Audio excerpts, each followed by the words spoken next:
tous, c'est Hugo Mouton. On se retrouve aujourd'hui pour une nouvelle vidéo, sur le premier Grand Prix de cette saison 2021. Excusez-moi du retard de cette vidéo, en ce moment il y a les concours d'école de commerce, et donc je suis un peu pris. J'essaie de faire cette vidéo entre deux concours, parce que j'avais envie de tout la poster, et parce que j'ai pas envie de laisser mourir cette chaîne qui est déjà au point mort depuis à peu près un an, parce que je fais toujours à peu près les mêmes vidéos, mais bon, qu'importe, si ça vous plaît, c'est l'essentiel. Début de notre magnifique saison à venir. Cela faisait longtemps qu'on n'avait pas débuté en Australie. L'Australie qui est l'avant-dernier Grand Prix, ou ouais, 2 Grands Prix avant la fin je crois. Donc ça fait très longtemps qu'on n'avait pas commencé par un autre truc que l'Australie. C'est très cool de commencer une nouvelle saison sur ça. Je vous ai déjà parlé de ce que j'en pensais dans mes pronostics. Donc allez les voir si vous voulez connaître mon avis. Alors la FP1 sur ce tracé de Bahreïn, Mazepin spin assez tôt dans la session. La bataille entre les Mercedes et Red Bull semble annoncée, tandis que les pneus durs semblent être les plus performants. Alonso, qui est de retour en F1, ne fait que 15e, et Verstappen est le plus rapide devant les 2 Mercedes. Donc plutôt intéressant. En FP2, Kimi casse sa voiture en début de session. Il spin dans le 2e virage, je crois, et casse son aileron. Il peut repartir et rentrer au stand pour réparer sa voiture. Les McLaren sont étonnamment rapides, tout comme les Ferrari. Et de nombreux pilotes font de petites erreurs en voulant trop en faire, à l'image de Latifi, de Russell aussi, enfin de beaucoup de pilotes. Parce que ils veulent bien faire, ils veulent montrer que c'est une nouvelle saison et qu'ils sont là pour gagner, ou faire de bons résultats en tout cas.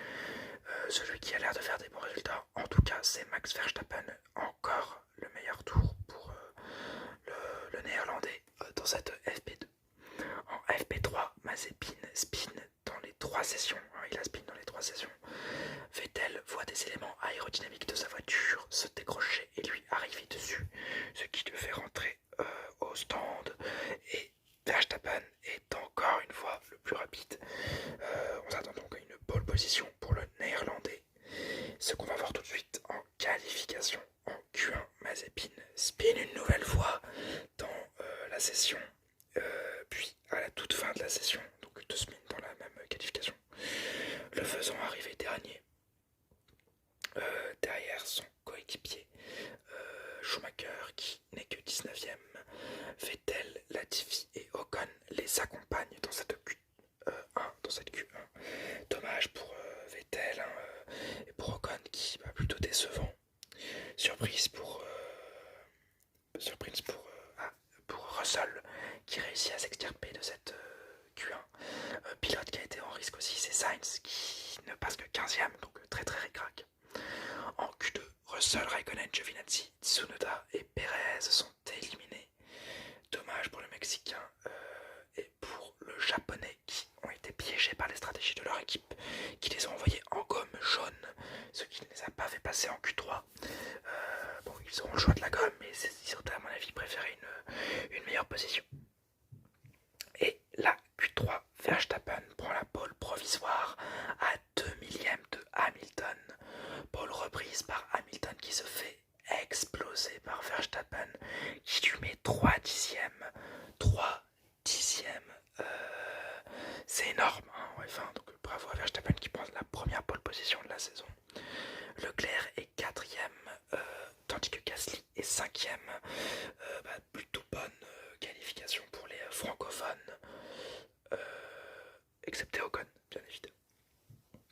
La grille de départ, comme d'habitude. Verstappen est premier, suivi de Hamilton qui est 2e, Bottas est 3e, Leclerc est 4e, Gasly 5e, Ricciardo est 6e, Norris 7e, Sainz est 8e. Il s'est bien extirpé de cette Q2. Alonso est 9e, très bonne qualification pour l'Espagnol. Stroll est 10e, Perez est 11e, Giovinazzi 12e, Tsunoda 13e, Raikkonen est 14e, Russell est 15e, Ocon 16e, Latifi 17e, Vettel 18e, Schumacher 19e et Mazepin est 20e. Avant la course, Pérez a un problème dans le tour de chauffe. Réparé par ses mécaniciens, il partira par contre de la voie des stands. De toute façon, partir 11e, c'était déjà assez loin pour lui. On sait qu'il est connu pour ses belles remontées. On espère qu'il fera une bonne remontée dans cette course. C'est totalement dans ses cordes. Au départ, Verstappen garde la tête de course derrière Mazepin. Spin encore une fois et se sort premier DNF de la saison pour le jeune russe. Tour 4 à la relance, Hamilton met la pression sur Verstappen qui garde la tête de course, mais quelques places derrière, Ricciardo percute Pierre Gasly qui casse son aileron, endommageant la voiture et surtout le fond plat. Schumacher, qui est en fond de grille, spin comme son coéquipier, mais lui sans conséquence, il ne provoque qu'un drapeau jaune temporaire. Tour 8, Leclerc et Norris se battent pour la 4e place. Bataille remportée par Lando Norris. Un tour plus tard, tour 14, Hamilton pit pour undercut Max Verstappen qui reste en piste. Tour 15, Hamilton très rapide dépasse Sainz qui pit à son tour. Tour 18, Verstappen rentre au stand et ressort derrière Hamilton. Le pari de Mercedes est gagnant. Tour 20, Alonso, Vettel et Sainz, excusez-moi. Sainz se battent. Tour 21, Sainz se décroche, laissant les deux anciens ennemis se battre sous la menace de Pérez. Tour 22, Vettel bloque les roues et voit Alonso, Raikkonen, Pérez passer. Raikkonen qui dépasse Alonso dans le tour suivant d'ailleurs. Tour 25, Pérez qui chasse Sainz depuis quelques tours, le double. Tour 27, Pérez double son ancien coéquipier Stroll. Il est extrêmement rapide, comme ce que je vous avais dit juste un peu plus tôt. Hein. Les remontées, c'est une spécialité chez Pérez. Tour 29, Hamilton pit une deuxième fois et anticipe son arrêt. Suivi un tour plus tard de Bottas qui rate totalement son arrêt. Hein. Les Mercedes ratent totalement leur arrêt. 10 secondes pour Bottas, alors que Hamilton, lui, était en 3 secondes, si je ne m'abuse. Tour 32, Pérez dépasse Ricciardo pendant que l'ingénieur de Max Verstappen balance légèrement les Mercedes qui prennent trop au large un virage. Oui, à travers cette radio, c'est un petit jeu politique, hein, c'est pour dire à la FIA, parce que nos pilotes ont aussi le droit de le faire. La FIA n'a pas réprimandé les Mercedes, donc Max a le droit de passer dans un virage un peu trop long. Tour 33, Charles Leclerc pit, tandis que Alonso abandonne à cause d'un problème de frein arrière. C'est un emballage de sandwich qui est venu se coller dans ce frein arrière de Alonso qui fait abonner sa première course de la saison. C'est dommage hein, pour le double champion du monde, mais en même temps il faisait pas une course exceptionnelle. Quelques tours plus tard, Verstappen pit en ressortant, il est extrêmement rapide et ce n'est qu'une question de temps avant qu'il dépasse Hamilton. Un peu plus tard dans ce tour, accrochage entre Ocon et Vettel au tour 45 qui provoque un drapeau jaune rapide, faute de Vettel à cause d'un blocage de roue. C'est totalement de sa faute. Il viendra d'ailleurs s'excuser auprès de Ocon à la fin de la course pour reconnaître son erreur. C'est à ça qu'on peut reconnaître des champions aguerris. Tour 51, Hamilton part légèrement au large, ce qui fait rentrer Verstappen dans la zone de DRS. Pérez, lui, dépasse Leclerc pour la 5e place. Tour 53, Verstappen double Hamilton, mais il a pris trop à l'extérieur et laisse de lui-même passer le Britannique pour la première position.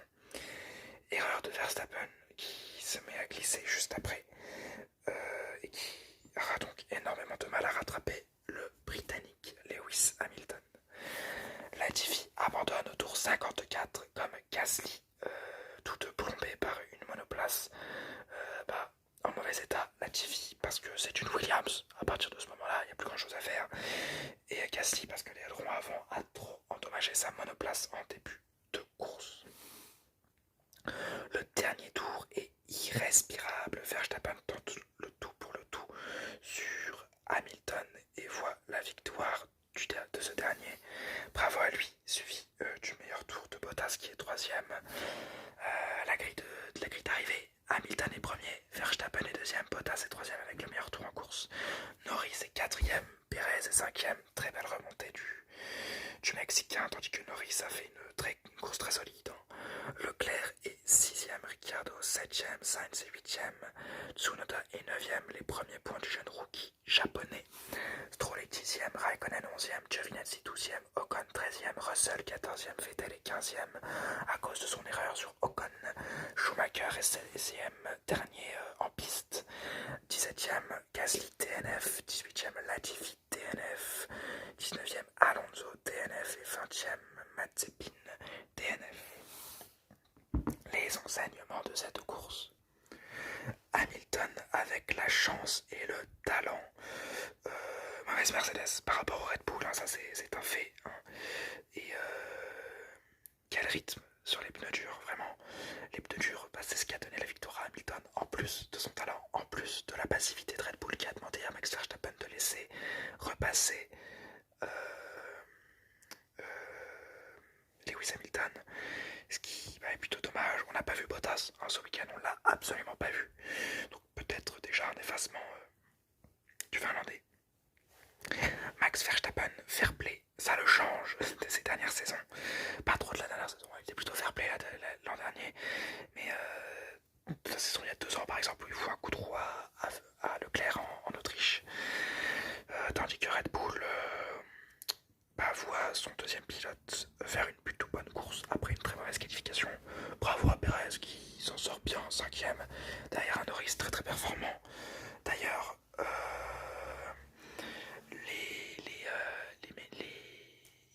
les McLaren qui ont été plutôt performantes, 7ème et 4ème, tandis que les Ferrari aussi performent.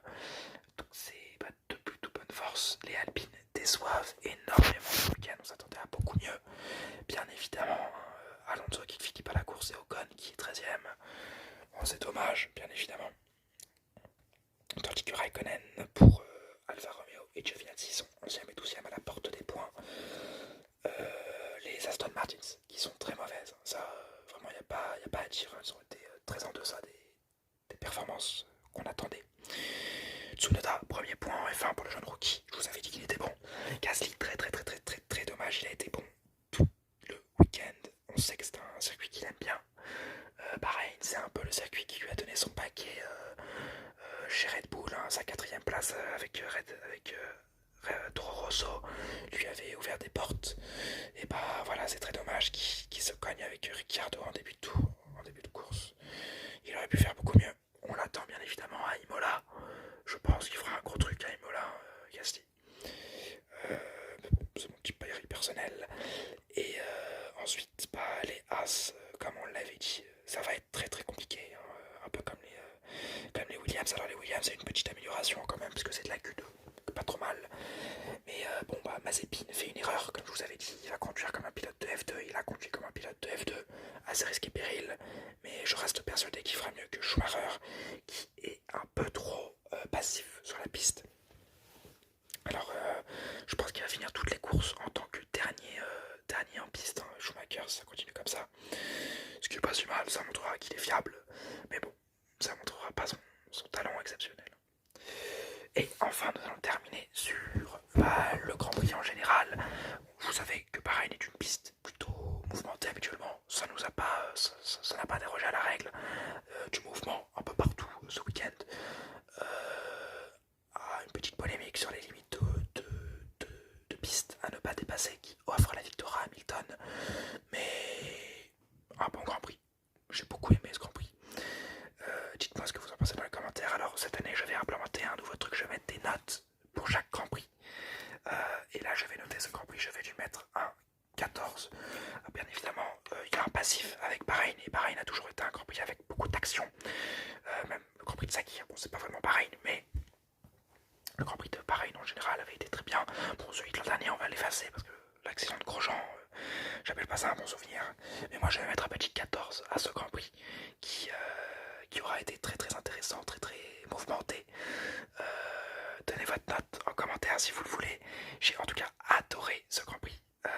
Et bon, c'est déjà la fin de cette vidéo après 15 minutes. J'espère que ça vous aura plu. Si ça vous a plu, le petit like, le petit commentaire, le petit abonnement. Je reviens vite pour le Grand Prix d'Imola. On suivra ensuite, on enchaînera sur le Grand Prix de Portimao. Et sur d'autres Grands Prix, tous les Grands Prix de la saison. Je vous ferai tous les Grands Prix de la saison. J'essaierai de vous refaire des Grands Prix rétro si j'ai le temps. Je sais qu'il y en a certains qui aiment bien ça, qui ont commencé à me suivre pour ça d'ailleurs. Je vous remercie, j'espère que vous êtes encore là à écouter mes vidéos, même si c'est pas obligatoirement des Grands Prix rétro. Je vous dis à une prochaine et n'oubliez pas, Forza Ferrari.